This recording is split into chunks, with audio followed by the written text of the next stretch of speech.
Eu não acredito muito nessa que a Warner tem mecanismo, até acredito que ela tenha mecanismo, mas não acho que ela vai investir nesse filme, não. Eu acho que realmente é uma tradição mesmo que filmes mesmo que aconteçam, né? E quando eu falo acontecer, é realmente gerar esse hype, gerar o burburinho no começo do ano, mesmo assim eles vão perdendo força, porque tem muito filme ainda para surgir, né? Tem os próximos períodos de lançamento de filme. Então, eu acho realmente que Pecadores perde, né? Vai perder por conta disso, por conta dessa sua estreia, desse seu lançamento no começo do ano e não mais perto do fim. De todo modo, né, a gente sempre fala isso, premiação não é nenhuma régua, né, de qualidade, não é isso, não é ganhou o prêmio que vai fazer com que o filme seja bom, o que defina que filme é bom e qual não é.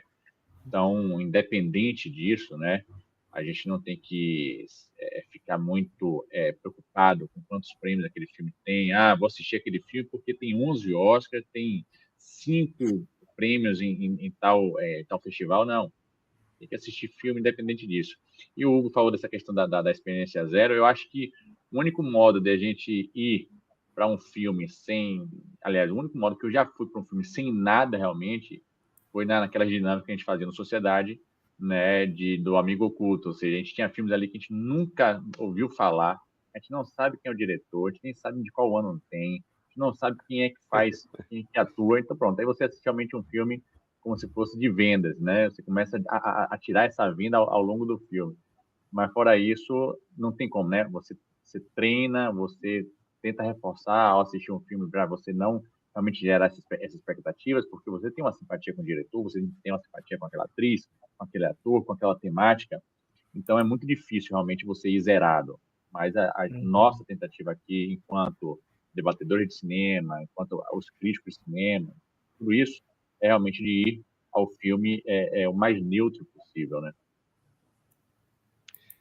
Só antes de passar para Bruno aqui, né? Tem um comentário aqui, outro comentário de João Vitor. E aí você pode estar me perguntando, ele vai falar aqui sobre a expectativa também, é alta por conta do número de gente do meio cinéfilo que ele segue e considera, né? Então, considera um dos melhores filmes do ano, né? E aí você pode estar perguntando, Hugo, tem crítica do filme no site? Tem sim, vou deixar aqui para você a crítica do próprio, né? Do próprio João Vitor, que é de Pecadores, está aí para você na tela também. Aí é só entrar no site Clube do Filme, ler lá a crítica do Pecadores e depois comentar lá também.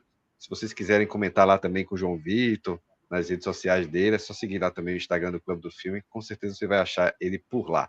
Mas vai lá, Bruno, pode falar um pouquinho também sobre a expectativa. Na realidade, eu ia entrar nessa questão da premiação. Foi muito bom você trazer essa questão da premiação e também essa questão do debate, né? Do que a gente costuma ter, assim, dessa certa tradição. Porque raramente a gente considera as premiações quando a gente está discutindo o filme, porque até aquele filme mega premiado, o prêmio não é essencial para validar, para discutir, não, poucas vezes engrandece, inclusive. Mas é muito bom para a gente pensar como o próprio mercado recebe esses filmes e tudo mais. É bom para a gente pensar, até porque esses filmes não estão lá quando eles não estão. E aí eu chego à conclusão de que Pecadores, ao mesmo tempo que ele tem cara de filme premiado, ele não tem, né? Porque se a gente for pensar algumas coisas que o filme tem como principais qualidades, na minha perspectiva, uma delas seria a montagem, realmente uma montagem ali produzindo sentido e produzindo sensações, cortes e tudo mais. Só que aí, quando a gente olha para o Oscar, o que ele está premiando dentro de montagem, ele está valorizando uma outra coisa, tá valorizando uma montagem mais invisível, que não impõe significado, mas que conduz o espectador, né? Um certo ilusionismo.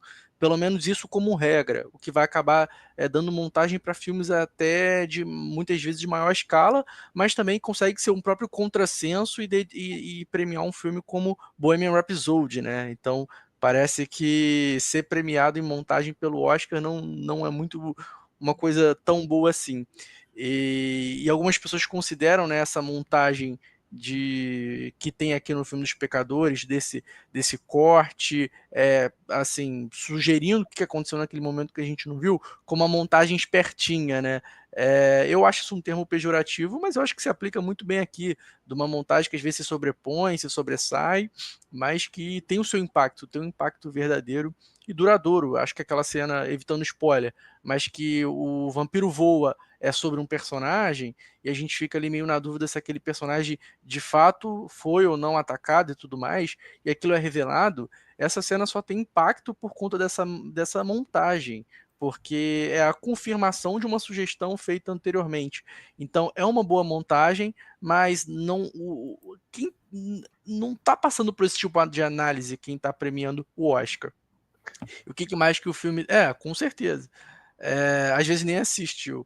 Mas também, por exemplo, interpretação. Aqui, por mais que possa falar que o Michael B. Jordan está bem, ele está dividido ali entre dois personagens, não é uma construção, talvez, de fato de personagem, mas é uma dinâmica. Os personagens ali, eles não têm essa dimensão psicológica, tudo que o Oscar pede, são, são peças, né, dentro de um jogo de sobrevivência, mas pensando em outras categorias, talvez por ter remontar historicamente um período com uma certa proposta de fidelidade, poderíamos pensar num figurino, num design de produção, só que essas categorias são extremamente competitivas, talvez hoje sejam as melhores categorias no Oscar. Dificilmente a gente vê uma categoria de design de produção ou de figurino não merecer, né?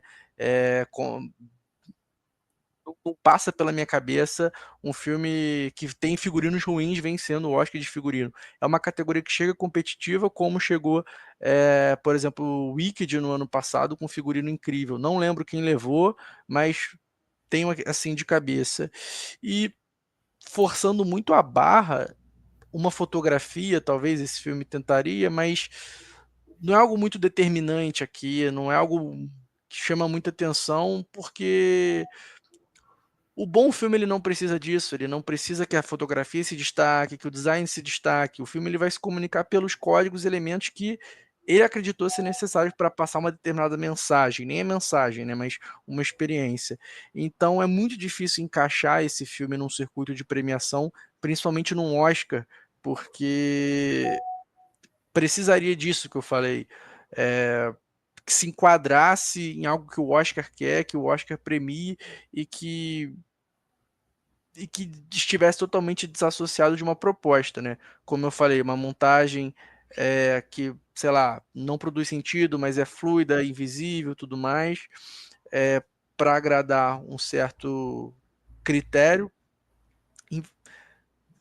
seria contradizente ao próprio filme. Então, pensando assim, em categorias, não tem nenhuma ali que se assemelhe. Mas eu falo que ele tem cara de Oscar porque ele é um pouco mais sofisticado, não chega a ser um filme extremamente formalista nesse sentido, mas é um filme sofisticado, que tem algo a mais, que se insere também numa cultura do Oscar como eu posso falar, de que recentemente o Oscar está vindo numa tendência de premiar filmes um pouco mais elaborados. Alguns momentos, alguns filmes cults começam a figurar da premiação, não é esse caso, mas esse filme tem algo a mais. Eu não estou conseguindo explicar, mas esse filme tem algo a mais que deixaria ele com uma cara de Oscar, mas é muito difícil enquadrar em alguma premiação específica. E no caso, o Oscar é técnica, não é qualidade artística e tudo mais. Perfeito, Bruno. E tem uma coisa muito importante. Deixa eu só complementar uma coisa. É só rapidinho que ele falou isso, senão eu vou acabar de... que foi muito bom o que o Bruno falou, que tem essas características. Ele tentou passar um pouquinho pelas categorias que talvez o filme possa chegar, e no final o Bruno fala que precisa disso para ser validado artisticamente, né? E que o Oscar ele vai premiar tecnicamente. E uma coisa que o Bruno estava falando, que ele tem algo a mais. O Emília Pérez, por exemplo, ele é um filme que tem esse musical meio estranho, né? Meio diferenciado, meio diferentão, né? E isso foi uma das coisas que as pessoas falaram, e o filme foi foi assim, bastante, foi o filme mais indicado, inclusive, do Oscar passado. Então eu acho que tem isso também, de ter várias categorias que a gente está pensando, mas que o filme não precisa disso para ser validado. E aí um recado para você, se você dá a nota para o filme, repartindo as categorias, né? E depois fazendo a média, por favor, não faça isso, tá, gente? Não faça isso, por favor, né? Vai lá, Eupídio.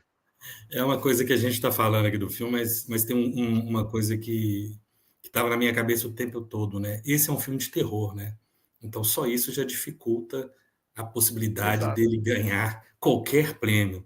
É um filme, ele tem algumas coisas que são contra ele, que são assim até meio óbvias, né? O fato de ser um filme de gênero e ser um gênero que é o gênero de terror, que esse é um gênero que tradicionalmente sempre tem problemas e ressalvas na academia, né? Talvez a única honrosa exceção seja O Silêncio dos Inocentes, que nem chega a ser tanto terror, acaba funcionando muito mais como um policial suspense ou um thriller, né?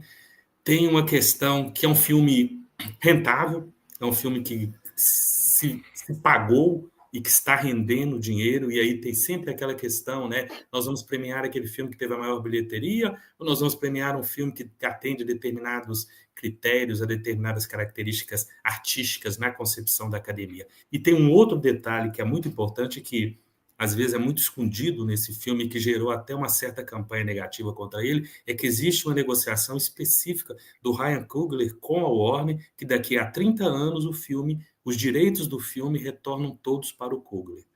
Então, é um dos poucos diretores a conseguir isso. Me parece que isso é algo que talvez o Tarantino já conseguiu, acho que o Nolan também já conseguiu, talvez o Villeneuve consiga ou tenha conseguido, e o Coogler, além de ser um dos diretores que faz parte dessa seleta lista, né, ele é negro. Então, apesar de a gente achar assim, apesar de eu estar muito ripado pelo filme, eu vou concordar com vocês. Esse filme pode até ganhar uma indicação, ele pode até aparecer, pode até ser lembrado por trilha sonora, por exemplo, que realmente um dos charmes do filme é a trilha sonora, a junção musical, mas eu acredito que vai ser aquela questão. Existem muitos elementos contrários para que ele tenha essa sobrevida, vamos dizer assim. E ainda tem um outro detalhe, né? A gente sabe que muitos dos filmes que são lançados no início do ano fazem parte daquilo que alguns críticos chamam de descarte, né? São aqueles filmes que são descartados num determinado período, porque eles podem dar certo ou não. Se eles derem certo, maravilha, vão até conseguir um destaque maior, porque não vão ter tanta concorrência, não vai ser a época do verão, por exemplo, né? Mas se eles não derem certo, também não vai ter tanto problema, porque é um período em que os estúdios já esperam que as bilheterias sejam mais reduzidas. E no caso do Pecadores, ele ainda consegue isso, né? A bilheteria não é reduzida, né? A bilheteria se consolida como algo extremamente surpreendente, né? Então, mesmo que uma parte da crítica, uma parte do público esteja tão fervorosa para torcer por esse filme, efetivamente ele tem muito mais dificuldades do que algum drama independente que, de repente, poderia ter sido lançado na mesma época, né?